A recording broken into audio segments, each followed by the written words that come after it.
Welcome to our channel 100% knowledge with success. Video देखने से पहले चैनल को सब्सक्राइब कीजिए और बेल आइकॉन दबाइए।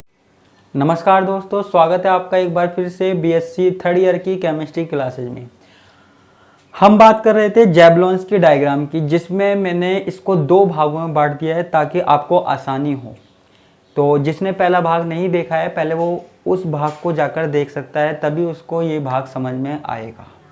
ठीक है, तो देखो अब यहाँ पे बात कर रहे हैं हम किसकी, जैवलॉन्स की डायग्राम की बात कर रहे हैं। देखो पिछली क्लासेज में मैंने आपको बताया था कि जो जैवलॉन्स की डायग्राम है उसमें दो तरह की अवस्थाओं के बारे में बताया था। कौन कौन सी? एक तो मैंने बताया था आपको सिंगलेट, ठीक है, एक तो मैंने आपको बताया था सिंगलेट यानी कि एकक अवस्था। क्या? एकक अवस्था। और एक मैंने आपको बताया था त्रिक यानी कि ट्रिपलेट। ठीक है, ये अलग अलग ऊर्जा स्तर होते हैं। सिंगलेट में मैंने आपको क्या बताया था? सिंगलेट में मैंने आपको बताया था जो हमारे पास इलेक्ट्रॉन है वो इस तरीके से होंगे, इलेक्ट्रॉन इस तरीके से होंगे, यानी कि दोनों का चक्रण क्या होगा, एक दूसरे के विपरीत दिशा में होगा, एक दूसरे के विपरीत दिशा में होगा। और ट्रिपलेट में क्या होगा? ट्रिपलेट में इलेक्ट्रॉनों का चक्रण समांतर दिशा में होगा। ठीक है, ये याद रखना है। अब हमें जैवलॉन्स की डायग्राम की बात करनी है, इसमें ज्यादा घुसना नहीं है क्योंकि मैं आपको इसके बारे में बता चुका हूं। ठीक है, सिंगलेट में चक्रण बहुलकता कितनी आती थी? एक वैल्यू आती थी, एक आया था हमारे पास। और ट्रिपलेट में कितना आया था? 3 आया था। ठीक है, तो ये मैंने अलग अलग ऊर्जा स्तर बना दिए। ठीक है बच्चा, अब देखो यहां पे आगे की बात करते हैं।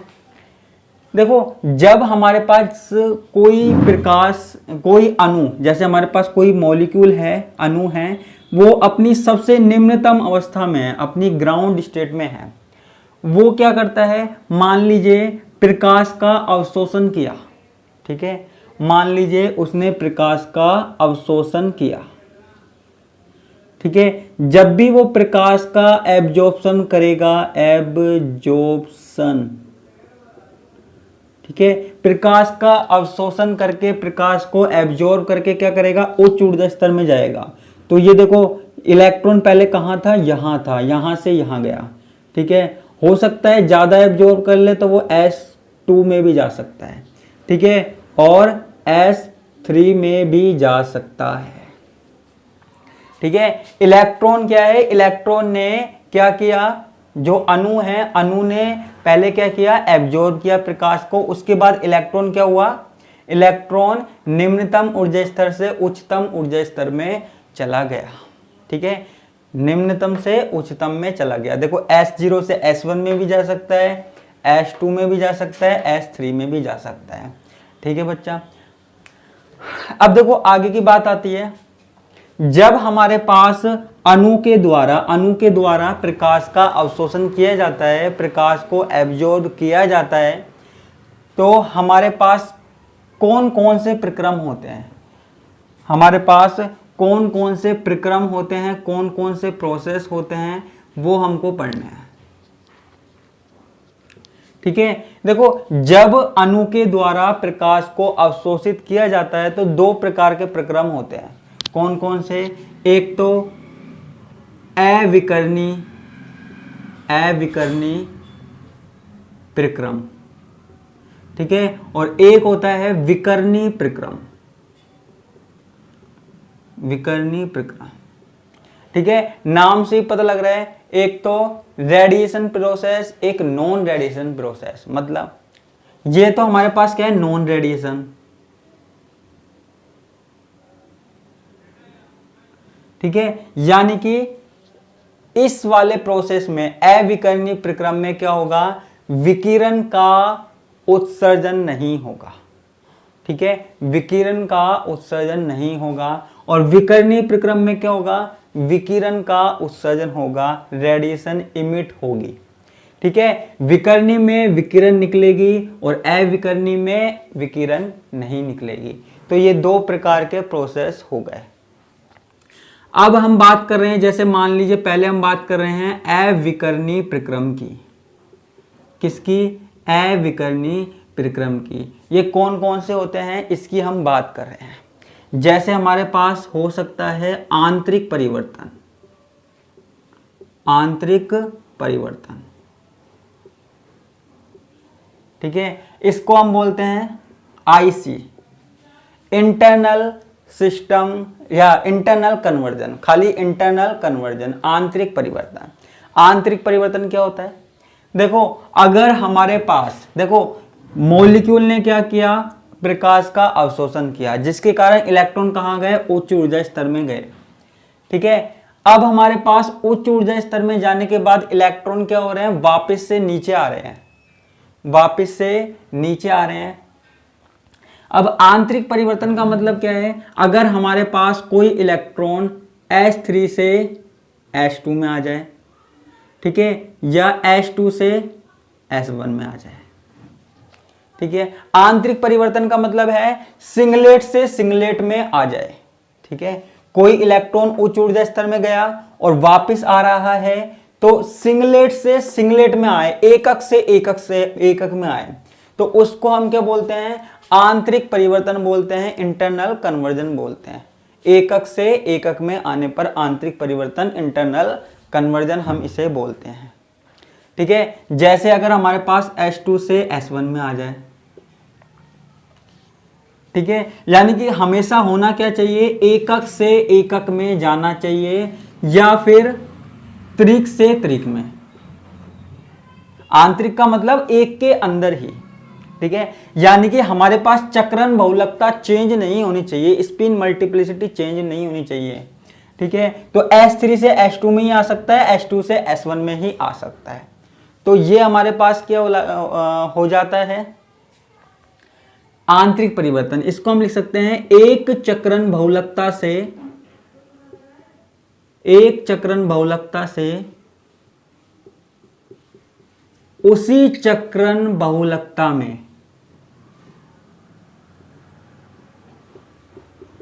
ठीक है, एक चक्रण बहुलकता यानी कि S3 से केवल S2 में ही, ठीक है, में अवस्था में परिवर्तन,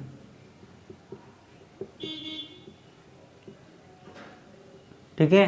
तो S2 से S1 में हो सकता है, S3 से S2 में हो सकता है, ठीक है, एक से एक में ही होना चाहिए। या फिर T3 से T2 हो सकता है, T2 से T1 हो सकता है, T3 से T2 भी हो सकता है, एक से एक में ही आना चाहिए, ठीक है, तब हम उसे बोलेंगे आंतरिक परिवर्तन। इतनी सी बात याद रखो कि सिंगलेट से सिंगलेट में ही जाए, ट्रिपलेट से ट्रिपलेट में ही जाए, है ना, ज्यादा कुछ नहीं हो। तो इसे हम क्या बोलते हैं, आंतरिक परिवर्तन, इंटरनल कन्वर्जन, ठीक है। यह हमारे पास क्या है, अविकर्णीय प्रक्रम है, ठीक है। इसमें ऊर्जा की हानि कैसी होती है, उसमें ऊर्जा की हानि ऊष्मा के रूप में होती है, ऊष्मा के रूप में होती है, ठीक है। विकिरण वालों में विकिरण के रूप में होगी, यहां पे ऊर्जा की हानि ऊष्मा के रूप में होती है, ठीक है। देखो अगर हमारे पास उच्च उत्तेजित अवस्था है, हायर एक्साइटेशन है, उच्च उत्तेजित अवस्था है, यानी कि इलेक्ट्रॉन बहुत ज्यादा उत्तेजित अवस्था में है, तो ऐसी स्थिति में उच्च उत्तेजित अवस्था में आईसी क्या होता है, तीव्र होता है, तीव्र होगा, ठीक है। और अगर निम्न में है तो आईसी क्या होगा, कम होगा, ठीक है। ये बात हमें यहाँ पे बतानी थी। ये हमारे पास क्या हो गया, इंटरनल कन्वर्जन, यानी कि सिंगलेट से सिंगलेट में ही आना चाहिए और ट्रिपलेट से ट्रिपलेट में ही आना चाहिए।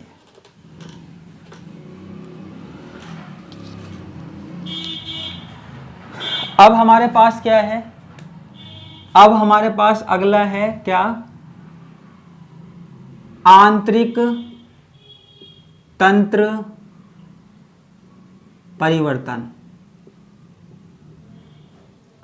आंतरिक तंत्र परिवर्तन या अंतरतंत्र भी बोलते हैं इसे, अंतरतंत्र परिवर्तन, इंटरनल सिस्टम कन्वर्जन, ठीक है, इंटरनल सिस्टम कन्वर्जन। वहां पे तो क्या हुआ था, सिर्फ सिंगलेट से सिंगलेट में होना चाहिए या ट्रिपलेट से ट्रिपलेट में होना चाहिए। लेकिन अगर हमारे पास क्या हो, सिंगलेट से ट्रिपलेट में आ जाए, यानी कि चक्रण बहुलकता चेंज हो जाए, यहां से यहां आ जाए या यहां से यहां आ जाए, तो इसको हम क्या बोलते हैं, अंतर तंत्र परिवर्तन, ISC। ठीक है, अंतर तंत्र परिवर्तन। यह भी हमारे पास कैसा प्रक्रम है, अविकर्णी प्रक्रम है। कैसा प्रक्रम है, अविकर्णी प्रक्रम है। याद रखना, वहां पे एक ही अवस्था थी, यहां पे अलग अलग हो सकती है, सिंगलेट से ट्रिपलेट भी हो सकती है, ट्रिपलेट से सिंगलेट हो सकती है। ठीक है, यहां पे हमको ये बात याद रखनी है, एकक से त्रिक और त्रिक से एकक हो सकती है। ठीक है, तो यहां पे क्या लिख सकते हैं हम, सिंगलेट से ट्रिपलेट या ट्रिपलेट से सिंगलेट में परिवर्तन, सिंगलेट में परिवर्तन। ठीक है, सिंगलेट से ट्रिपलेट या ट्रिपलेट से सिंगलेट में जब हमारे पास परिवर्तन होता है, सिंगलेट से ट्रिपलेट या ट्रिपलेट से सिंगलेट में हमारे पास परिवर्तन होता है, तो इसको हम क्या बोलते हैं, ISC बोलते हैं, अंतर तंत्र परिवर्तन बोलते हैं। ठीक है, यहां पे क्या हो रही है, चक्रण बहुलकता चेंज हो रही है, 1 से 3 हो सकती है या 3 से 1 हो सकती है। ठीक है, तो यहां पे, अरे यार सॉरी, यहां पे भी ऊर्जा की हानि जो है वो ऊष्मा के रूप में होती है, ऊष्मा के रूप में होती है। ऊर्जा की जो हानि है वो ऊष्मा के रूप में होती है। ठीक है, यहां पे भी जैसे वहां हो रही थी वैसे ही यहां पे भी ऊष्मा के। ठीक है, हालांकि ये वाला जो चक्रण है ना, ये वाला जो परिवर्तन है वो जल्दी से होता नहीं है, ऐसा देखा नहीं गया कभी।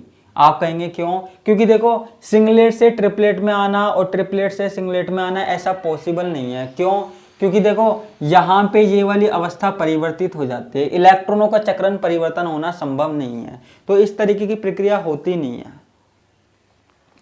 ठीक है, कहीं कहीं हो सकती है, यहाँ पे चांस हो सकते हैं, लेकिन इस तरीके की निषेध है, होनी तो नहीं चाहिए। तो ये हमारे पास क्या हो गया, अंतर तंत्र परिवर्तन हो गया। ठीक है बच्चा, ये दोनों हमारे पास क्या हो गए, अविकर्णी प्रक्रम हो गए। क्या हो गए, अविकर्णी प्रक्रम हो गए। ठीक है, अब हमारे पास क्या आते हैं, विकर्ण प्रक्रम आते हैं। ठीक है, विकर्णी प्रक्रम आते हैं। विकर्णी प्रक्रम में हमारे पास क्या है कि देखो ये हमारे पास S1 है।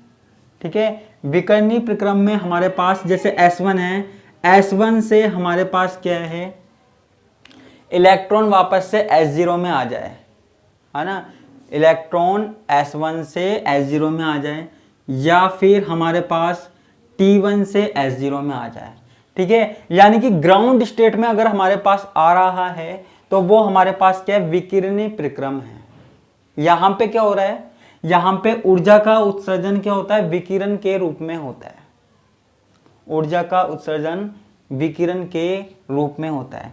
देखो यहां पे जब हमारे पास S1 से S0 में आता है तो इसको हम बोलते हैं फ्लोरोसेंस। ठीक है, इसको हिंदी में भी इंग्लिश में भी, है ना, नहीं हिंदी में तो कुछ और बोलते हैं इसको, फ्लोरोसेंस, यानी कि इसको हम बोलते हैं प्रतिदीप्ति। ठीक है, और अगर हमारे पास यहां T1 से S0 में आ जाए तो इसको हम बोलते हैं स्फुरदीप्ति। स्फुरदीप्ति। ठीक है, दो गए, इसको हम फोस्फोरोसेंस भी बोल सकते हैं। ठीक है, इसको हम बोल रहे हैं फ्लोरोसेंस प्रतिदीप्ति, इसको हम फोस्फोरोसेंस बोल सकते हैं या फोटोफोस्फोरेंस भी बोल सकते हैं। तो प्रतिदीप्ति और स्फुरदीप्ति दो गए हमारे पास। ठीक है। अगर हमारे पास सिगलेट वाली अवस्था से ग्राउंड स्टेट में आ रहा है ना, वहां पे ग्राउंड स्टेट में नहीं आ रहा था, है ना। यहाँ पे अगर हमारे पास ग्राउंड स्टेट में आ रहा है तो दो तरह के प्रोसेस हो रहे हैं हमारे पास यहाँ पे। एक तो प्रतिदीप्ति और एक हमारे पास क्या हो रहा है, स्फुरदीप्ति हो रहा है। अब एक बात याद रखना है यहाँ पे, क्या यहाँ S1 से S0 में आ रहा है ना, और यहाँ T1 से किस में आ रहा है, S0 में आ रहा है। वैसे तो ये भी, इसको भी हम IC और ISC बोल सकते हैं, लेकिन यहाँ पे जो ऊर्जा का उत्सर्जन होता है वो किसके रूप में होता है, विकिरण के रूप में होता है। ठीक है, तो देखो S1 से S0 में आने को हम प्रतिदीप्ति बोल रहे हैं, और T1 से S0 में आने को हम बोलते हैं फॉस्फोरेसेंस बोल सकते हैं, या स्फुरदीप्ति बोल सकते हैं। ठीक है, अब हमें इन दोनों के बारे में पढ़ना है। ठीक है, मैंने आपको बता दिया फ्लोरोसेंस क्या है और फॉस्फोरेसेंस क्या है, प्रतिदीप्ति और स्फुरदीप्ति क्या है। ठीक है, लेकिन मुझे नहीं लगता ये आज की क्लास में कंप्लीट हो पाएंगे, है ना। देखो ये जो टॉपिक है ना, फ्लोरोसेंस और फॉस्फोरेसेंस, अलग से भी बहुत बार पूछे गए हैं। ठीक है, अलग से भी बहुत बार पूछे गए हैं। तो अगर आप ये वीडियो देख रहे हैं तो आप ये वाला डायग्राम आप याद करके रखना। वैसे तो मैं कल भी बनवा दूंगा, लेकिन याद करके रखना। ठीक है, क्योंकि मुझे इन दोनों के बारे में डिटेल में बताना है पूरा, क्योंकि ये सबसे ज़्यादा मोस्ट है दोनों, फ्लोरोसेंस और फॉस्फोरेसेंस। ठीक है, इनके बिना आगे की बात संभव नहीं हो सकती। ये दोनों चीज़ें पढ़नी है ना, और बाकी तो है ही हमारे पास। तो ये फ्लोरोसेंस और फॉस्फोरेसेंस पढ़ेंगे हम। ठीक है, लेकिन इसमें टाइम लगेगा, इसलिए इसको हम पढ़ेंगे कल की क्लास में। तो आज के लिए सिर्फ इतना ही, बाकी का हम देखेंगे कल की क्लास में। कोई बात नहीं, तीसरी क्लास में भी जा रहा है जेवलॉन्स के डायग्राम, तो है ना, लोग बागों की एक क्लास में कंप्लीट नहीं हो पाता, हम तीसरी क्लास में भी ले जा रहे हैं, है ना। वैसे जेवलॉन्स की डायग्राम के बारे में मैंने आपको सारी बात बता दी है, बस मुझे ये दो प्रोसेस पढ़ाने हैं, फ्लोरोसेंस और फॉस्फोरेसेंस। ठीक है, कहीं अगर समझ में नहीं आया हो तो आप एक बार पूछ लेना, है ना, और क्रम से ही देखना, पहले वो वाला पार्ट, फिर ये वाला, फिर तीसरा। ठीक है, क्लियर है। तो आज के लिए सिर्फ इतना ही, बाकी की बातें हम करेंगे कल। धन्यवाद, नमस्कार, बाय बाय।